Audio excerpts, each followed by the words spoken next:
Above Life's Turmoil by James Allen. Narrated by Andrew. In this 1-minute summary production, created for research, study, and discussion purposes. This adaptation of the content, making it accessible for a brief yet informative overview. The intention is to provide efficient resource for those looking to engage with the ideas presented in James Allen work. Chapter 12. The Reign of Law. The little party gods have had their day.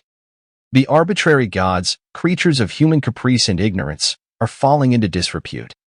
Men have quarreled over and defended them until they have grown weary of the strife, and now, everywhere, they are relinquishing and breaking up these helpless idols of their long worship. The god of revenge, hatred, and jealousy, who gloats over the downfall of his enemies, the partial god who gratifies all our narrow and selfish desires. The god who saves only the creatures of his particular special creed, the god of exclusiveness and favoritism.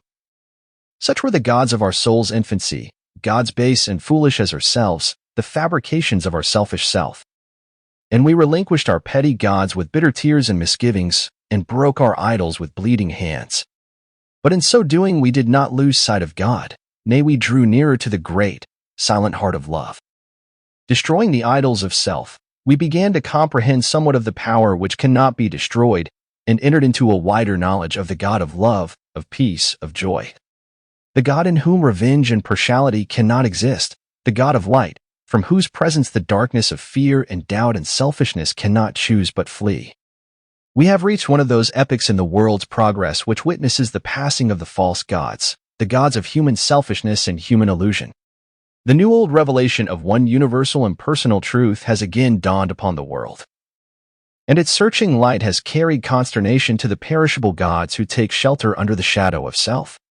Men have lost faith in a God who can be cajoled, who rules arbitrarily and capriciously, subverting the whole order of things to gratify the wishes of his worshippers, and are turning, with a new light in their eyes and a new joy in their hearts, to the God of law. And to him they turn, not for personal happiness and gratification, but for knowledge, for understanding, for wisdom, for liberation from the bondage of self. And thus turning, they do not seek in vain, nor are they sent away empty and discomfited. They find within themselves the reign of law, that every thought, every impulse, every act and word brings about a result in exact accordance with its own nature.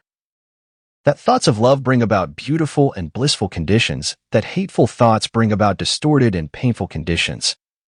That thoughts and acts good and evil are weighed in the faultless balance of the supreme law, and receive their equal measure of blessedness on the one hand, and misery on the other. And thus finding they enter a new path, the path of obedience to the law.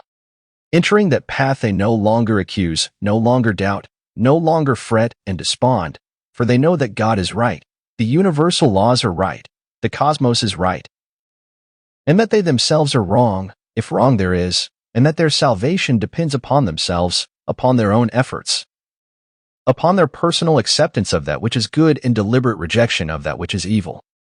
No longer merely hearers, they become doers of the word, and they acquire knowledge, they receive understanding, they grow in wisdom, and they enter into the glorious life of liberation from the bondage of self. The law of the Lord is perfect, enlightening the eyes. Imperfection lies in man's ignorance, in man's blind folly. Perfection, which is knowledge of the perfect law, is ready for all who earnestly seek it. It belongs to the order of things. It is yours and mine now if we will only put self-seeking on one side and adopt the life of self-obliteration.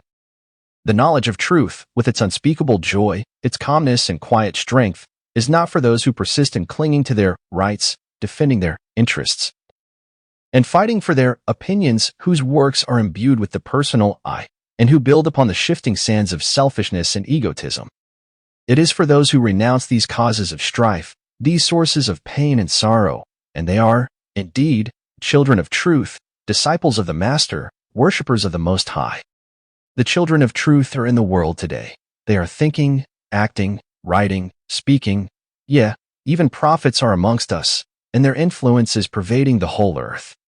An undercurrent of holy joy is gathering force in the world, so that men and women are moved with new aspirations and hopes, and even those who neither see nor hear feel within themselves strange yearnings after a better and fuller life. the law reigns, and it reigns in men's hearts and lives, and they have come to understand the reign of law who have sought out the tabernacle of the true God by the fair pathway of unselfishness. God does not alter for man, for this would mean that the perfect must become imperfect. Man must alter for God, and this implies that the imperfect must become perfect. The law cannot be broken for man, otherwise confusion would ensue. Man must obey the law. This is in accordance with harmony, order, justice.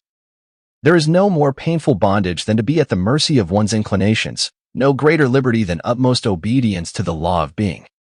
And the law is that the heart shall be purified, the mind regenerated, and the whole being brought in subjection to love till self is dead and loved is all in all. For the reign of law is the reign of love. And love waits for all, rejecting none. Love may be claimed and entered into now, for it is the heritage of all. Ah, beautiful truth! To know that now man may accept his divine heritage and enter the kingdom of heaven. Oh, pitiful error! To know that man rejects it because of love of self. Obedience to the law means the destruction of sin and self, and the realization of unclouded joy and undying peace. Clinging to one's selfish inclinations means the drawing about one's soul clouds of pain and sorrow which darken the light of truth, the shutting out of oneself from all real blessedness. For whatsoever a man sows, that shall he also reap. Verily the law reigneth, and reigneth forever, and justice and love are its eternal ministers. For more audiobook like this, hit the subscribe button and click on the notification bell so you get notified when we post a new audiobook. Thanks for listening.